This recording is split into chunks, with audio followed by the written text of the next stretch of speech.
നിലമ്പൂരിലെ രാഷ്ട്രീയ സാഹചര്യം ഇടതിന് അനുകൂലമെന്ന് CPIM നേതാവ് എളമരം കരീം. മികച്ച സ്ഥാനാർത്ഥി തന്നെ നിലമ്പൂരിലെത്തും. ഒരു നിമിഷം കൊണ്ടാണ് PV അൻവർ പ്രവർത്തകരെയെല്ലാം മറന്നതെന്നും എളമരം കരീം 24-നോട് പറഞ്ഞു. മുതിർന്ന CPM നേതാവായിട്ടുള്ള എളമരം കരീം ഇപ്പോൾ 24-നൊപ്പം ചേരുകയാണ്. എല്ലാ ഒരുക്കങ്ങളും സജ്ജമായി കഴിഞ്ഞോ നിലമ്പൂരിൽ? അതെ, LDF വളരെ സുസജ്ജമായ നിലയിൽ തെരഞ്ഞെടുപ്പിനെ നേരിടാൻ തയ്യാറെടുപ്പ് നടത്തിയിട്ടുണ്ട്. സ്ഥാനാർത്ഥി ഒരു സർപ്രൈസ് സ്ഥാനാർത്ഥിയാവും എന്നൊക്കെയാണ് കേൾക്കുന്നത്. എന്താണ് അതിലെന്തെങ്കിലും ഒരു പ്രാഥമിക ചർച്ചകളൊക്കെ നടന്നിട്ടുണ്ടോ? അങ്ങനെ ഒരു സർപ്രൈസ് സ്വതന്ത്ര സ്ഥാനാർത്ഥി ആയിരിക്കുമോ? അതൊന്നും തീരുമാനിച്ചിട്ടില്ല.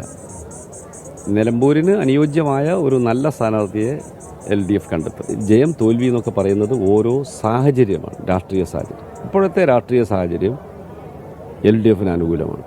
PV അൻവറിനെ സ്ഥാനാർത്ഥിയാക്കി അതിനുള്ള ശിക്ഷയും പാർട്ടിക്ക് കിട്ടി. ഒരു നന്ദിയില്ലായ്മയാണ് കാണിച്ചത് എന്നുള്ള തലത്തിലാണ്. LDFന്റെ സ്വതന്ത്രൻ എന്ന നിലയിൽ തുടർന്ന് പോകാൻ അദ്ദേഹം വിസമ്മതിക്കുന്ന, സ്വമേധയാ തീരുമാനിക്കുന്ന അവസ്ഥയുണ്ടായത്. അതിൽ ഞങ്ങളാരും ഉത്തരവാദിയല്ല.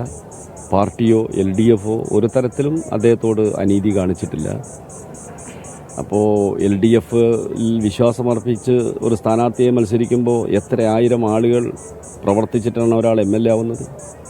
അതൊക്കെ ഒരു നിമിഷം കൊണ്ട് മറന്നു പോവുക എന്നത് ഒട്ടും ഉചിതമല്ല, ഒരാൾ ചെയ്യാൻ പാടില്ലാത്തതാണ്. അത് ഇപ്പോൾ UDFിനൊപ്പം ആണെന്നുണ്ടെങ്കിൽ അത് ഒരു അവരെ സ്വാധീനിക്കുന്ന ഒരു ഘടകമായിരിക്കും. അത് ഇവിടുത്തെ തെരഞ്ഞെടുപ്പിൻ്റെ ബലത്തെ സ്വാധീനിക്കുമോ?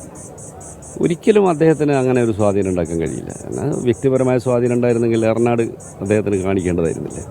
ഒന്നും സംഭവിച്ചില്ലല്ലോ. ഇടതുപക്ഷ ജനാധിപത്യ മുന്നണിയുടെ രാഷ്ട്രീയ ബലം കൊണ്ടാണ് സ്വതന്ത്രനായാലും ഔദ്യോഗിക സ്ഥാനാർത്ഥിയായാലും ജയിക്കുന്നത്. അതേപോലെ തന്നെ ഇപ്പോൾ ഈ ബൈപ്പാസിൻ്റെ ഇതിന് വേണ്ടിയിട്ട് ഇപ്പോൾ ധനാനുമതി ആയിട്ടുണ്ട്. അപ്പോൾ അതൊരു എലക്ഷൻ സ്റ്റണ്ടാണ് എന്നുള്ളതാണ് ഈ ബൈപ്പാസ് കൂട്ടായ്മ തന്നെ ഒരു സംശയം ഉന്നയിക്കുന്നത്. ഇനി ആ വർക്കിൻ്റെ മറ്റ് ഡീറ്റെയിൽസിലേക്ക് പോകണം.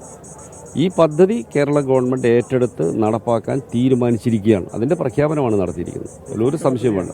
തീർച്ചയായിട്ടും ഇതൊന്നും പിന്മാറുന്ന പ്രശ്നമില്ല.